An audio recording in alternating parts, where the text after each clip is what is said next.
Hello everybody, I'm Tim Alderton here again at the JCRA Arboretum, and I was just going to show you a little bit of our perennial border, which I've been doing some major renovations on this year with the help of some volunteers and my interns. So maybe you'll see something you'd like in here and be inspired with what's going on. It's one of the plants that we showed you in there, Salvia Blue Bayou. These were planted probably 3 or 4 weeks before the ones in the trial, so that can give you a little indication, but they have filled out beautifully in here. These were just planted in April, and we've got some great stuff in here with that, but I don't remember the names of this, and I'm terrible. I do remember a lot of names, but this is a heliotropium from our Keller trials the previous 2 years. We don't have it this year in our trials, but it's been perennial for us, and it's not self-sowing everywhere. We have another heliotropium I love, Heliotropium implexicale, but this is one, it stays put, but it's flowering beautifully. It's a bit taller, but wonderful color, and I don't know if you can see there are small butterflies on here,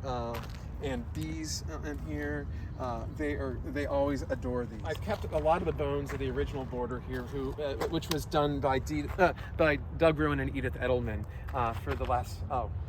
they started it in the early 80s. And neither of them is able to do this anymore. So, and that was inspired by Great Dixter? No, I always forget her name. I know it to hear it.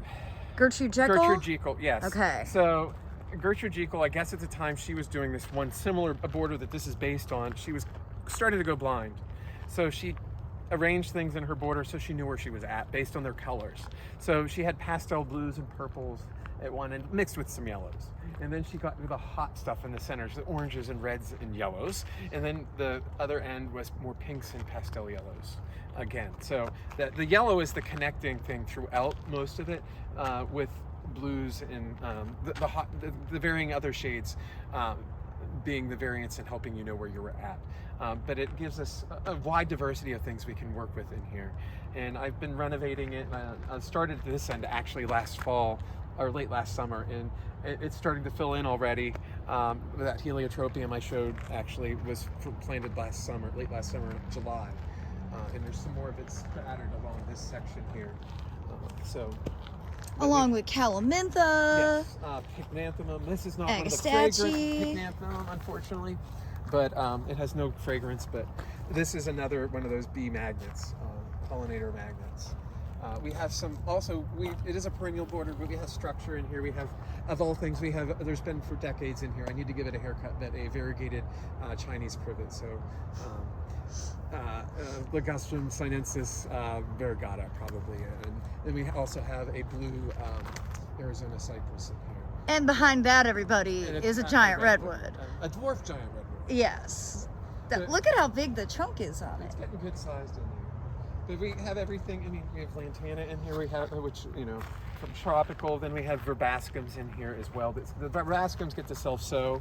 If you were in here in April, this is full of Penstemon digitalis, which we let grow in here. We have some eryngiums in here, which are carrot relatives, or commonly called, this one's more of a sea holly. There's some others that don't look anything like this, and I love eryngiums, but that's, I think, Eryngium planum right there. That's cool. I like the color. So now I think Bree is showing you an oxalis we have in here. This is Oxalis triangularis Mike, M-I-J-K-E. At least that's how I say it. I don't know if that's proper pronunciation, but I love this plant for its foliage. It can get rust on it in the summer, which it had a few weeks ago, but it's flushed out again. And it's also, if you like a snack or garnish for your salad, whichever, you can nibble on it a little. If anybody from up north, like me, likes rhubarb, it has that same sweet tart flavor. I didn't know that. Yeah. In addition, down here we're getting into, we're still in the blues and purples and yellow shades here, but I've used even a juga now here. I think this is tropical toucan. This is a juga here. It has purple flowers in the spring, but gold foliage through the summer, and gets pretty much full sun here. Doing quite well. This is very sunny. Persicaria in here. This is a gold leafed one, and I'm blanking on the name on that. And I like the nepeta. The nepeta. These again, we have these tall daylilies. And I don't remember which one this is again. I'd have to review. Maybe Citron? No, this is one Tony had introduced. It's one of the real tall ones. But I have another one that's not in the border of the north yet that I need to bring in here. But Actually, we have asters already coming out. New England asters. But we have clematis in here, some of the herbaceous clematis hybrids in here. I just got these in the ground, but this is another Salvia garnitica back here. So these were kind of tortured in their pots, but I've planted them and they're starting to come out of it. Those are going to get 3 to 4 feet tall. And so that'll make a nice statement here in a few weeks. And in subsequent years, they'll be actually here almost all summer for us to give us some display. What is this ornamental grass that's already in That's bloom? actually, oh darn, tall tails. It's Pennisetum tall tails. Nice. That's been in this border longer than I've been working here. So, and I've been here, well, at the end of this week, it'll be 17 and a half years. So, but who's counting? Yeah. Danny Warner's selections, Miss Molly, which this, it's starting to recover. It had been tortured in here. This border, we had gotten it a little bit overgrown, and I've thinned it out, and so things are starting to come back in here. Behind it is Cestrum lemon peel, which only flowers from May until November. It doesn't get much for it. It's taking up all that space, but it's a fabulous plant. and it dies to the ground, and it's only 7 feet tall right now, and it only gets about 8. So we have the first of some of our crocosmias. These, I mean, they like to be divided. These were some that had snuck over the years. We had a bigger clump here that was so dense, they didn't flower anymore. And so I thinned them out and reset them, and they're starting to bud as well. A little bit delayed though on the ones I did, since I had to reset them. But we have our catalpa in there. Let's see. I've had to cut it back already once this year. I'm growing this as a cutback for its gold foliage. Again, so now coppicing. we're coppicing it. We're transitioning now into the hot color zone. So there are some purple or dark foliage things in here, but most of the flowers are going to be yellows and oranges and reds. A newer one, it's autumn something or other. I can't remember. That's its trade name. That it has a real name too.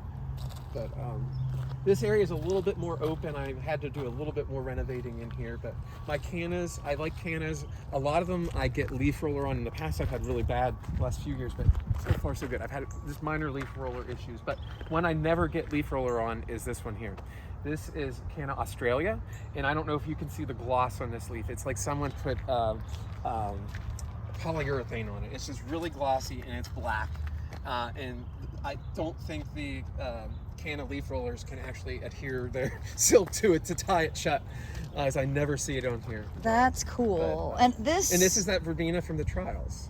This is the All America selection one. It doesn't have a name yet. And this Eryngium is amazing. This is Eryngium eburneum. So this is related to that Eryngium planum down that way, which I said was commonly called a sea holly. This is one of the South American ones. We have our own species here in the southeast. There's several of them actually. One that you may have heard of is rattlesnake master, which is Yuccafolium. And I had a lady here this morning and said, "Is that?" And I said, "No, it's one of the South American ones." But I have some other ones. Aquaticum's a really good one. I don't have that in the border right now, but that's one I have. Actually, I've grown it both in very dry in our Xerid garden as well as in water. But they're super adaptable. It's very adaptable. So we have some more daylilies in here again.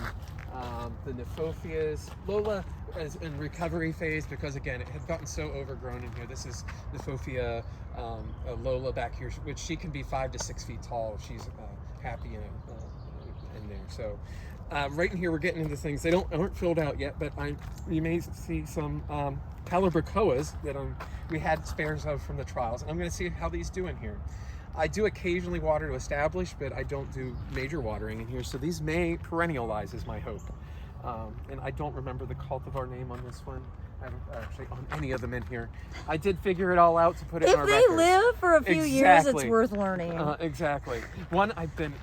This is something, it doesn't look like much yet, but this is a Watsonia. They normally do not grow for us here. This is Watsonia palaceae. It's South African iris relative or gladiolus relative, and those went through the winter. They got burnt, but it's an evergreen typically, but they got burnt back, but they recovered, and they're in flower right now. So I'm really happy. Prior to that, I'd only grown them in the greenhouse or nursery. So the one back here, this daylily is Autumn Minaret. Again, see the structure. It's as tall as me, so it's not quite 6 feet tall. It's about 5'8", 5'9". But autumn, for us, it's not autumn. but it doesn't flower in the autumn. But it's on a Midsummer. minaret, yeah. Midsummer It's minaret. doing its thing back there. But again, you can see how you can see through it. Behind it, I have some stuff that's not flowering yet, but we'll be able to see them later on. There's Malvaviscus arboreus. Let's see, that is Big Mama back there, and behind that is a canna that we have is just this Canna indica, which has been around here for decades. And then we also have Canna striata in here as well, which is probably the same as Pretoria or Bengal tiger. And this erythronium. This erythronium, yeah, it hasn't been flowering very well for us this year, unfortunately. No, actually, this has been great for about a month or so. This has been going. This is Erythronium bidwellii. This is a hybrid between the southeastern native Erythrina herbacea and the South American Erythrina cruzgalli. So they're coral beans, and this acts as a dieback perennial for us, though it can be a little bit woody if we have a mild winter. And behind it has been going even longer. There's a Caesalpinia galicii. This is again a South American native. It's naturalized in the southwestern United States, but it's been only flowering for a little over 2 months. It's not as heavy as it was now, and it's probably going to let up as the summer goes on. But And I again, would bet we've had these are over 2 months. hummingbird magnets. Yes, these but two my hummingbirds together. don't want to come visit here. I do not know why.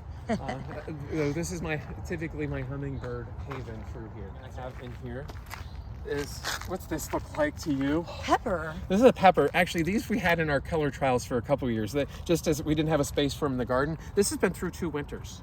Oh my gosh. I transplanted them in here because we needed the space in the trials now. So they've come up. I'm hoping they've had tiny little red peppers. They're hot. But it was one that was supposedly hardy, and it's been hardy. So it only gets about a foot or so tall and maybe 2 feet wide. But I want to see what it does in this border, if it'll actually stay through our winter here. Well, and of course, I don't know if this is a seedling or one that was planted and wasn't recorded, but this is a really nice eucomis right here, stately eucomis. it's a stately eucomis. Look at right now how it's an individual. wide those leaves are. And it's nice. I only have burgundy forms. It's nice to have a green with white flowers. Okay, so again, we're still in the pink zone, but you can see my monardas in the back are covered in powdery mildew, but I don't care. I like the taller ones. The modern hybrids are just too short for me. But I have done some things in here for later on. In the fall, we will have Salvia elboitano in here, which is puberula. In the foreground group, I didn't want them as tall, so I trimmed them back about 2 weeks ago, 2 to 3 weeks ago, and they have really already recovered. And hopefully this fall I'll have some height difference, and it'll be easier to see them.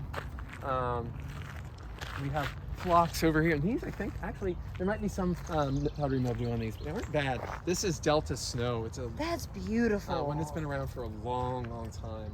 Oh, wow. Probably impossible to source now. I don't know. This little phlox is a nice one. This is one that we had in the nursery, and I had it in a other spot for a while in the garden, but this is Wanda. This had flowered, and we cut it back already. And this is a second flush. Wow. It will reflower all summer. That's But it only gets about nice. 2 feet tall. So, my rose here, we'll skip that for now, but that is truly one of my favorite roses, Rad Prov. And some crinones and Shasta daisies. This is Becky, of course, and she's been in here for decades now, I think, too, longer than me. And I like that she's tall. She is tall. And like, again, not shrunk down stuff. Yes. These aren't open now. This is a Pavonia braziliensis, which I didn't know when I planted it here. It can get 8 feet tall, but it's a little Malvaceae. It's a shrub. When they only get an inch or so wide when they're open in the morning and they close for the day, but the back sides of those flowers is pretty anyways. Yeah. And it'll flower into the fall, so it's just getting started. This is the perennial border proper, and then this is what we call called the early late or the new border over here, which this had just gotten full of Tradescantia, our native Tradescantias. It was about the only thing left in here, and I pulled them all out. And It was a big job. I have you on video doing it. And things are filling back in from Walters. So I don't know if Hans had his hand in breeding it or not, but this is one that's zone 6 rated. Wow. And those were raised in Michigan. So What is this? that is actually a native annual to the Gulf Coast. This is That's cool. Proboscidea louisiana. So this is unicorn plant or devil's claw. The fruit are the cool thing about them. But I put them here on the edge. I think the they will flowers set are down. pretty The flowers cool. are cool. So this is related to your, your, Penstemon? no. I've got penstemon on the brain, Yeah, everybody. it's not, you sow them. Sesame. This Oh. is related to sesame. It's the same family as sesame. Awesome. But these are natives to the Gulf Coast in particular. Wow. But I'm just happy how this is filled in. It looks amazing. It's such a transformation, Tim. And with the artwork from the volunteers in here, these poles that they did, it really pulls together the border too. So. Oh, absolutely. I mean, all the poles are beautiful, but the poles through the perennial border are just incredible. Well, Tim, thank you so much for sharing your knowledge and passion with everybody on YouTube. Oh, you're welcome. I hope you all come out to the garden and see the border and the rest of the garden here this summer. Well, and thank you for all that you do to keep this garden so spectacular. It's I a enjoy true doing it most service days. to his community. Well, everybody, thanks for watching, and I hope you'll be inspired to come out to the JC Ralston Arboretum and view it for yourself, live and in person.